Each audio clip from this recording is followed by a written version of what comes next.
လေးမြို့မှာ COVID-19 positive လူနာနှုန်းဟာမေလ18ရက်ဒီနေ့မှာဆေးရုံကနေဆင်းသွားပြီဖြစ်တဲ့အတွက်ကလေးမြို့မှာ positive လူနာမရှိတဲ့မြို့ဖြစ်သွားခဲ့ပါတယ်။သို့ပေမဲ့နောက်ထပ်ဒုတိယလိုင်းကိုဖျက်ကျော်အောင်မှဖြစ်တဲ့အတွက်ဒေသခံပြည်သူတွေအနေနဲ့သတိထားနေထိုင်ကြဖို့လိုအပ်တယ်လို့ပြည်သူ့လွှတ်တော်ကိုယ်စားလှယ်ဒေါ်ရှာမီကပြောကြားခဲ့ပါတယ်။အရင်က positive လူနာတဦးရှိုံနဲ့မြို့မှာဘလောက်တုံ့လောက်ခဲ့ရတယ်ဆိုတာကိုလည်းပြန်လည်သတိရပြီးပြည်သူတွေအနေနဲ့ကိုယ်တိုင်သတိနဲ့သွားလာနေထိုင်တဲ့နယ်လို့ဆက်လက်ပြောကြားခဲ့ပါတယ်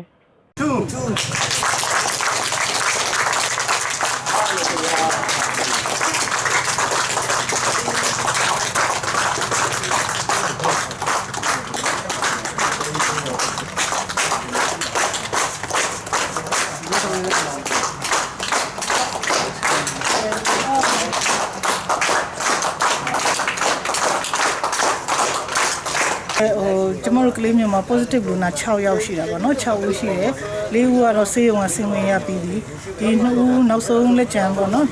2ဦးကလည်းဒီနေ့ဆင်းဝင်ရမှာဆိုတော့ကျွန်တော်တို့လုံးဝ positive လူနာမရှိတော့တဲ့မြို့အနေနဲ့ဖြစ်သွားတဲ့အတွက်လည်းအင်မတန်ဝမ်းမြောက်ပါတယ်ဝမ်းမြောက်လို့လည်းကျွန်တော်တို့ကလာပြီးတော့ကြိုဆိုတာဖြစ်ပါတယ်ဟုတ်ကဲ့ကျွန်တော်တို့ကျွန်တော်တို့နိုင်ငံတော်တိုင်ပင်ခံပြောသလိုပဲပေါ့နော်ဒီပထမလှိုင်းတော့ကျွန်တော်တို့ကလေးမျိုးမှာလုံးဝကြော်ဖြတ်နိုင်ခဲ့ပြီဒါလည်းမျိုးဖားတွေရဲ့အလှရှင်တွေရဲ့အားရဲ့အကျိုးတင်ပြီးတော့စီမံ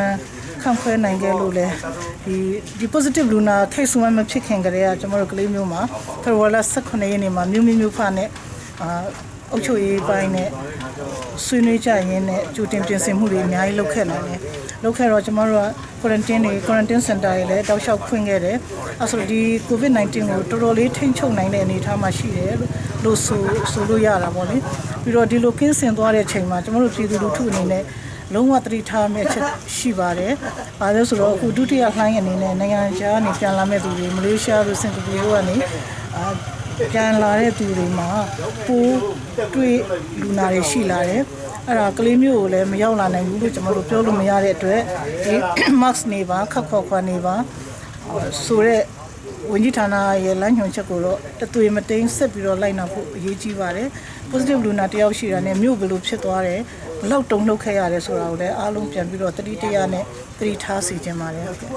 ကလေးမြို့မှာ COVID-19 ရောဂါကူးစက်ခံထားရတဲ့ positive လူနာ6ဦးရှိပြီးလူနာအမှတ်84ဟာမေလ10ရက်နေ့က negative 2ကြိမ်ပြသည့်အတွက်ဆေးရုံမှာဆင်းသွားခဲ့ပြီးလူနာအမှတ်115